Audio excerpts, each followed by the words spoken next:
Honorable Klopper. Thank you, Chairperson, and good evening, former Minister Cele. It's been a long day for you. I don't have a lot of time, so it won't be too long.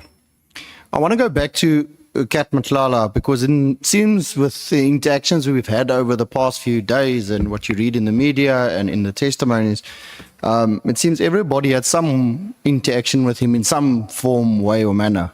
The meeting that took place in December, where you had a meeting with Mr. Matlala, he told you that he had an SAPS tender and that he was willing to make false and criminal allegations against generals to protect his own interest. Did that not immediately raise red flags about his integrity? Meeting of December? Yes, you mentioned in 2024, December 2024. So what happened with the tender? He told you about it. No. In your On paragraph that meeting, 71, we did it not says talk he also it. expressed concern about being caught in the crossfire of brewing conflict within the police. Yes. And that he did not want to lose the health service tender awarded to him earlier that year. Yes, he didn't, because he's put in conflict with the, in that context. Yes. In that context. So that's where he told you about the tender. Yes. All right. And my question is, did that not raise any red flags with you? Because he was telling you that he had a tender and that he was going to, or he made false allegations against generals to protect his own interest. Did that raise red By flags? then to you? I knew that he had a tender. I believe so. That's in your discussion here on this meeting. It's the same answer. My interest and my angle was not with Kat, it was with Kumalo. I'll get to that, sir. But I'm asking you, did it raise any red flags to you that he was telling you this? No. Do you say you admitted, he admitted, to fabricating serious false allegations of theft and corruption against senior officers? I would go so far as to say your own people that you came along with in the police service. Why would you rely on a man who, by your own account, had just confessed to committing perjury and obstructing justice? Rely on him on what? Say again, sorry? Rely on him on what? Well, so you said you kept chatting with him, he kept speaking to you, even post this meeting. He brought information to you about the 2010 corruption.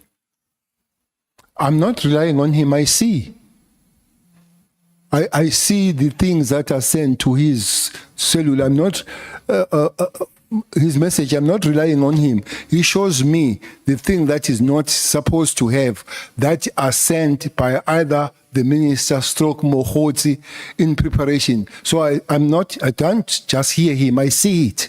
No, whether you see it or not is irrelevant. What I'm asking is that he raised serious red flags. The red flag that he raised, which I understand, is he told you that he committed perjury. He told you he was making false allegation against the police. You advised him that he needs to go speak, and the case was eventually either thrown out or settled out of court. That was what you said. So are we talking about the same story? Yes, it's on your section 72. That he told me that he committed the perjury. Well, he says to you that he was lying. He was going to make false allegations. Did I say so? It's in your testimony. No. You didn't listen very well. No, I'm reading your testimony. I said he was pushed by Sibia to do that. I understand. What I'm saying is, I understand. You absolutely don't. No, I do understand fully. You are saying he was being forced to do it. Exactly. To protect his own interest. No, regardless of what his reasoning was to do it. He was doing it to protect his own interest, whether it was forced by Sibia, forced by whoever. Honorable Klopper and General Cele, I request you to cool down. Oh no, sorry, Chair. My apologies. I just want to give you one moment to take a breath in and take Honorable Skosana and Honorable Malim. Thank you, Chair. I just wanted to get clarity from General Cele. Because earlier, General Cele said when they met at Beverly Hills Hotel, there was no discussion about the tender. He was never told about the tender. He was told about the issues of the problems within the The matter is not related to what Honorable Klopper is raising. No. My follow-up meeting is what he responded about that. He asked him twice. That was the tender discussed in that meeting. Okay. So hence I'm saying, initially he said there was no tender. Kate never discussed any tender with him at all. So I wanted a clarity that on that day, did they discuss about the tender which he had, that Media 24 thing with the South African Police Service? Thank you, Chair. Chair, I've said it time and again to say he realized that he was being played and did not want to be in conflict with the police because he has just had the tender contract with the police.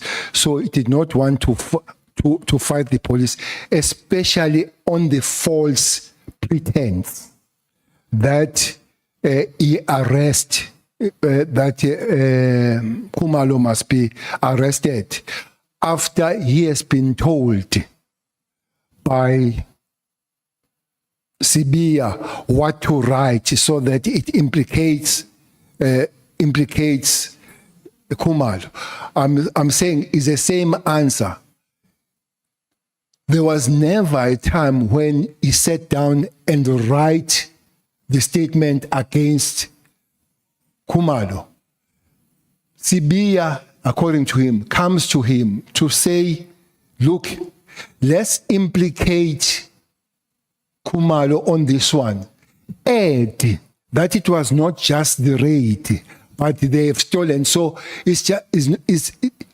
then it doesn't become the liquor rate, even if you have a warrant. You can't take the watches and all that kind of thing. So for me, that he committed perjury, and him being this powerful police telling him what to do is completely two different things. Thank you, Chair. Can I proceed? Are you? I'm fine, Chair. My time will come. Thank you. Let's go to Honorable Malem. Minister, I understand now you've got this information, like he's saying, you've got this information about Cat that he does tenders and then he wants to serve his own interest by giving information and all of that. Then the question is, why do you keep this person close to you when you know he's got this many other issues? Now you are aware. So my understanding is that you kept this guy close to you because you were sucking as much information as possible from this guy, because he was showing you information, not just telling you, showing things that are being planned about Khumalo, are being planned about you, and all of that. Even if he's got these other things, but for as long as he's giving you this useful information, you kept him close so that you can get as much information as possible. I was not going to let him go with information.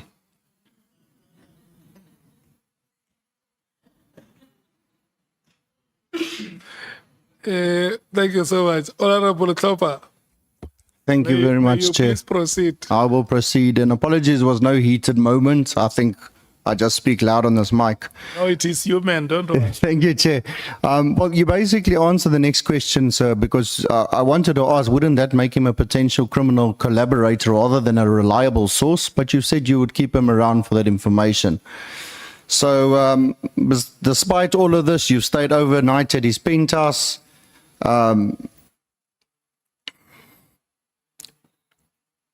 And I will move on to the next line of questioning because I understand where you're coming from and what you've explained, and I don't think there's need to further press on the issue.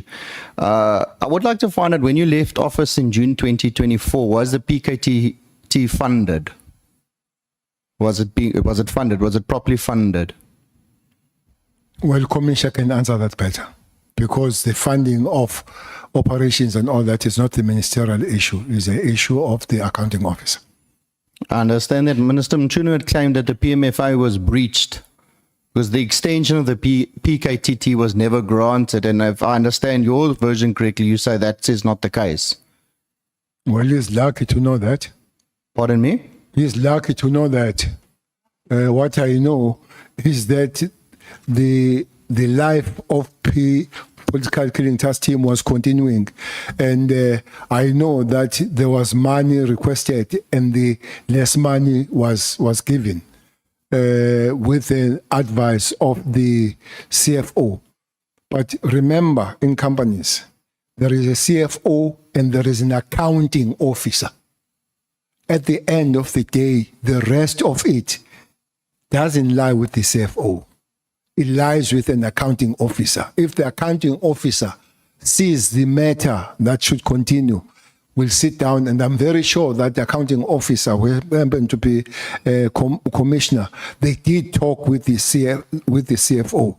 I don't know who briefed the minister about the concerns of the CFO, but it does look like there was this bypassing of the national commissioner and the deputies and the lieutenant general's briefing, instead of going to the commissioner and the commissioner going to the minister. Thank you. You mentioned that you had a meeting on the 5th of September 2023. Were these formal meetings? So this was a formal meeting? 5th. Not for 5th. I think 5th of September, yes, 2023. There was a minister there of Justice and Correctional Service. Mm-hmm. There was a deputy minister of the police. There was minister. Definitely that's formal. We could not have met for tea there. And was meeting in Durban from Pretoria. Was the PKTT an extension, the extension of it, a formal item on the agenda for the day? Well, the interministerial of on this matter could not have met without discussing the activities of the PKTT. And it must continue as one of the resolutions that you took. Is that correct? Yes. Correct. And these minutes to these meetings? They are meeting. Are they attached to this one? I don't know, but they can be found. They can be found. I think even myself, I have them. I just want to find out by you, and it's. I just want to find out what is your understanding and your version. There's many scenarios that have been impressed on us, and I want to find out, do you think that this is an operational transition gone wrong? Do you believe that the disbandment had to do with financial irregularity cleanups? Was the disbandment political in nature? And if it was none of these, what's your opinion? What do you think it was? Well, finances, I'm totally literate. The Auditor General will help us there. I know nothing about finances. What I know is that this structure had to save lives that were lost because of the political office across the board. There are quite number of councillors that were killed. I have mentioned that from ANC, from IFP, from NFP, from ACDP, from DA, and from EFF. So then you are putting the stop on the thing. But not only that, you must also put the stability so that there is no reversal on that kind of thing. For me, if you ask me, I would not have dissolved it. Even if I had any wish of dissolving it, I would have followed the steps that we have followed to establish it. One, why so many steps to establish it and no steps to disestablish it? For me, that would be a question. If that is illegal or unlawful, I don't know. But is it correct? No, it's wrong. Minister Mchunu is your predecessor. He took over from you in 2024.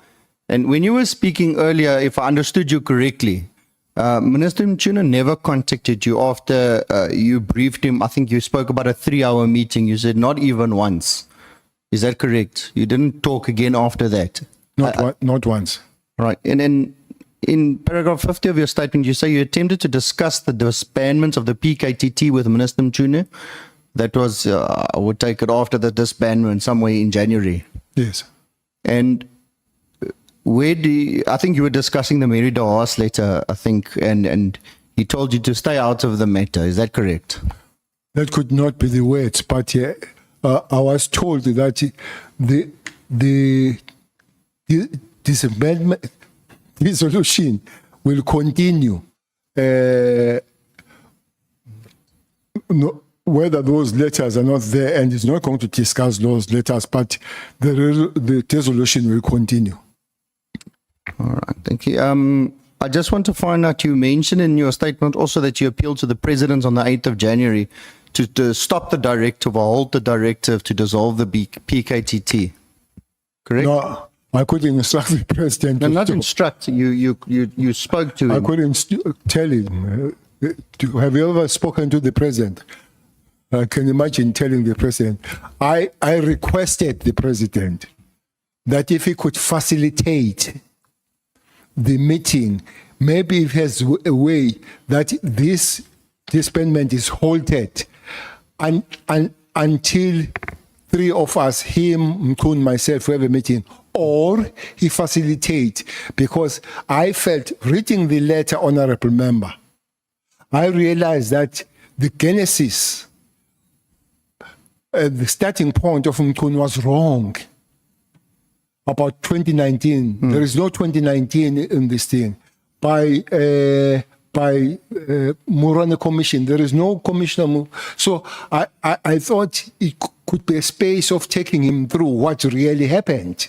So, and better understand, because the genesis is wrong. So he is not going to act correctly if your genesis is incorrect. Thank you. Sir, I'll put it to you that in your own statement, paragraph 50, the last sentence says, the minister informed me that I should stay out of the matter. 51, I also discussed the matter with the president at the ANC's January 18th celebration that took place in Kailicha.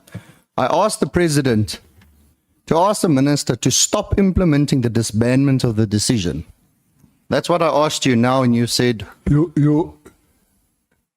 Well, those are verbatim words, but the content, as you can listen, is the same. Maybe, and I'm not an English speaker anyway, but I think the content and context is the same. So you are dealing with verbatim, and you did not say, I must be verbatim. You should have said so. No, sir, sorry, No, sir, I'm reading your witness statement. You should have said, quote yourself what you said on the day.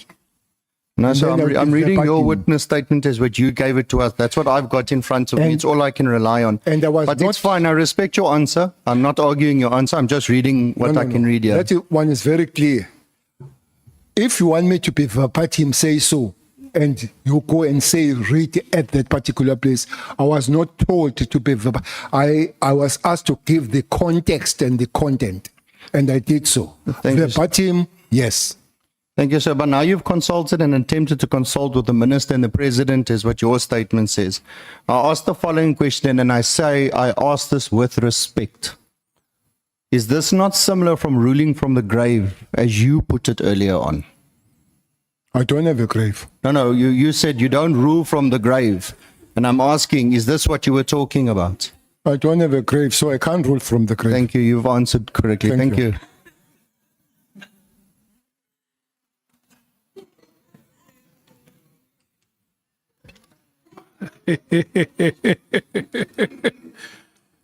Yeah, at least we are ending it on a lighter moment, Honorable Klopper. Honorable Sangon. No, I think it's two more. Sorry, Honorable Chair, I didn't want to interrupt. There's just one issue. The IMC minutes that the minister speaks about, My understanding is that, I could be wrong, General, you correct me. IMC is almost like a cabinet committee or so. Would those minutes not be classified if you are offering to bring them? We just don't want this issue of documents being promised and we don't get them. So if I could just be... I'll have to check if they are classified, but I don't remember them classified. Okay. Chair, is Mr. Klopper or is Mr. who? Honorable member. I didn't get the It's Honorable Klopper. Klopper. Is K-L-O... I thought it was Mr. Klopper. Is K-L-O-P-P-E-R. Okay. Sorry. It's Klopper. Okay, thanks. But